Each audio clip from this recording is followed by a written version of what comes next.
Ngayon sa, anong ang street ko? Villalobos? Ah? Hidalgo. Hidalgo Street. Tatagpuan ko rito si ate, ang viral na nagtitinda ng kalyente or balbacoa, balat ng baka na ginawang kinilaw, no?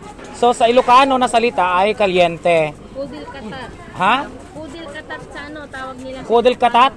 Oh, ganun. Ito ay balat ng baka. Binibili mo sa palengke ito na yung baka ay malambot na o ikaw yung magluluto? Binibili ko na po ito na malinis na. Malinis na pero ikaw yung magpapalambot. Ikaw ba ang nagtitimpla nito?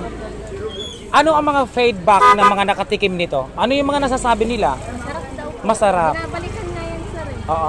Natutuwa ka ba pag naririnig mo sa mga milyon-milyon na mga nanonood ng mga vloggers na ang lahat ng sinasabi nila ay masarap ang paninda mo? Opo. Natutuwa ka? Opo. Masaya po ako kasi yung paninda ko mabili. Matanong ko lang, no, personal na tanong, malaki ba ang naitulong nitong negosyong ito sa'yo, sa buhay mo, sa family mo? Dahil sumikat ka, di ba? Nag-viral ka sa lahat ng social media platform. So malaki ba ang naitulong sa'yo nito? Opo, malaki po na itulong sa akin. Yung tinutubo ko, nakakabayad na ng utang. Nakakabayad ka na ng utang. Opo, unti-unti na akong nakakabayad ng utang. Sa tingin mo kung hindi ito nag-viral o na-i-vlog ng mga vloggers, hindi siya sisikat? Siguro po. Oo. Nagtitinda ka na dati dito ng ganito dati? Yung ganito lang po, ito bago lang to. Ito bago lang. So dati hindi ka nagba-viral? Hindi. Sa tingin mo bakit nag-viral ka? Anong dahilan? Nag-viral yung may dala na akong ganito. Dahil sa vlogger? Opo, dahil sa vlogger. Dahil nag-viral ka, nakilala ka, sumikat ka dahil sa vloggers. May mensahe ka ba sa mga vloggers na katulad ko? Anong message mo sa mga vloggers? Thank you po sa mga vlogger kasi sumikat yung paninda ko. Kumbaga nakakatulong ang mga vloggers. Oo. Nakakatulong sila sa amin, nakakatulong din kami sa kanila. Opo, tama. Oo. Kumbaga, give and take. Oo. So, ayan. Ayan, ano nga pangalan mo, te? Desiree po. Desiree, taga Pangasinan. Pangasinan.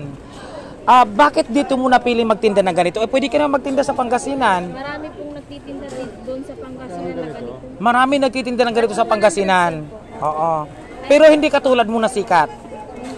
Opo, hindi po sila. Ikaw lang yung bukod tanging nagtinda ng ganito na sumikat. Opo, pati doon nga sa amin, ate, sikat ka na. Oo, kumbaga, naging instant celebrity ka dahil sa hanap buhay mo na ito. So malaking, sa tingin mo, hindi naman to gaanong kasikatan na kumbaga na pagkain, hindi mamahalin, pero ito yung nagdala ng swerte sa'yo, di ba? Oo, sumikat, nag-viral, kumita rin ang vloggers. Kaya nakatulong ito sa'yo, hindi lang sa'yo, pati sa mga vloggers. Oo. At saka siyempre naiangat yung kultura ng Pangasinan kasi luto ito or gawa, timpla ng Pangasinan. Katulad mo taga Pangasinan, kalyente.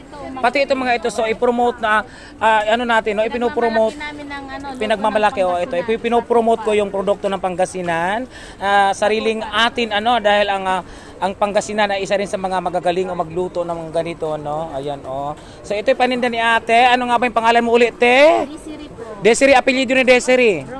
Romero. So shoutout kay Desiree Romero, ang isa ngayon sa pinakasikat at pinakatrending sa lahat ng social media platform dahil sa kanyang panindang kalyente na kung sa Tagalog ay balat ng baka na kilawin.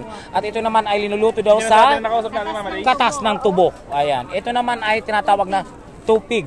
Oo. Ito naman ay bukayo. Magkano yan? 50. Sige, pa-order ako. Punuin mo ito, te.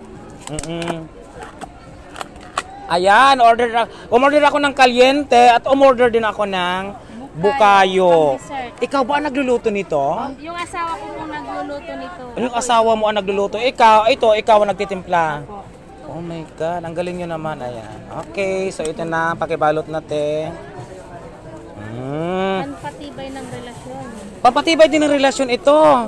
Paano katulad ko po, wala naman akong karelasyon. Anong titibay sa akin? Tuhod. Ba't napatawa ka? Hindi na rin. Kayo po, may mahina na ba sa parte ng katawan nyo? Ano po ang mahina na parte ng katawan? Wala yung asin.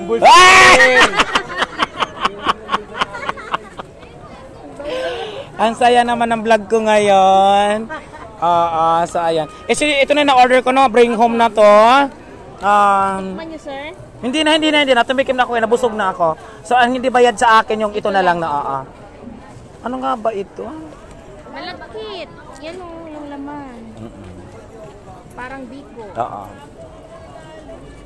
Masarap po. Ilang araw yan? 3 weeks po. 3 linggo po. 3 linggo yan bago, kumbaga bago mapanis. Oo.